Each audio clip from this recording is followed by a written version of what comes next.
pregunta sobre de qué manera los estudios culturales permiten pensar agencias políticas en América Latina. Tendríamos que empezar por explicar que agencia política se entiende como la capacidad de distintos sectores de desarrollar programas políticos articulados para activarse social y políticamente en un determinado contexto. Estudios culturales permiten visualizar todas esas movilizaciones fuera de los canales de la política tradicional, ¿verdad? Y un poco visibilizar todo lo que son movimientos llamados por algunos críticos infrapolíticos, porque de alguna manera caen debajo del radar de las prácticas políticas tradicionales, partidistas, electoralistas, etcétera, sindicalistas, fijadas en las instituciones del Estado liberal. Entonces, con el concepto de agencia política se nombra ahora de manera general reacciones, articulaciones programáticas y formas de organizar el pensamiento y el activismo político en distintos contextos. Entonces, Estudios Culturales está atento, digamos, a esas pequeñas micro reacciones o micro comportamientos sociales y entonces permite insertarlos en un análisis más amplio de lo político y de lo cultural e incluso redefinir lo político en los términos, digamos, de una socialidad o de interacciones políticas y culturales que podríamos llamar posmodernas. Mientras que los estudios tradicionales de las ciencias políticas, de la sociología, etc., están más atentos a formas orgánicas de lo social y lo político, a macroestructuras, etc., que entonces no permitirían visibilizar o atribuir un significado concreto a estas manifestaciones que ahora identificamos como nuevas agencias políticas. Obviamente estas responden al surgimiento de nuevos sujetos, de nuevas subjetividades, es decir, evidentemente el sujeto del cambio social hoy en día no es ya el proletariado que se visualizaba en la modernidad como sujeto histórico o transnacional, sino que ahora hay atención a movimientos que se detectan de manera mucho más local,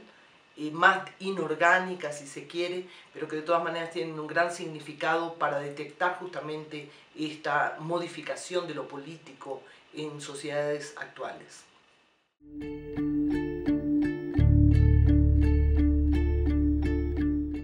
Si tratamos de pensar cómo conceptualizar los movimientos sociales en América Latina, evidentemente hay toda una tradición crítica que nos permite aproximarnos a ese tipo de fenómenos. Sin embargo, los movimientos sociales actuales también escapan evidentemente a los parámetros de la crítica o del pensamiento anterior. Sin embargo, movimientos sociales como tales ha habido siempre, ¿verdad? Porque siempre ha habido resistencia al poder, al status quo, a la opresión, al autoritarismo, a las formas del Estado moderno, represivo, excluyente, etc. Entonces ya desde la colonia podemos detectar movimientos sociales, si con esa expresión nos referimos ampliamente a la activación de sectores sociales y a la búsqueda de ciertas vías para cambiar la situación existente. Pero ahora, en las últimas décadas, hemos dado en llamar movimientos sociales toda aquella activación política y social que tiende a caer fuera de los parámetros de la política tradicional y que evidentemente tiene como sujeto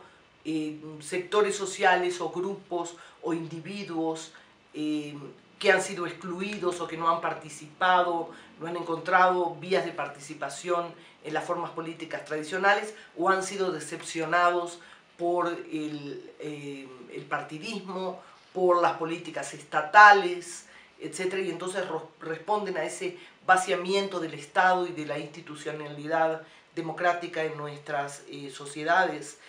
con formas de activación más o menos espontáneas, más o menos disgregadas,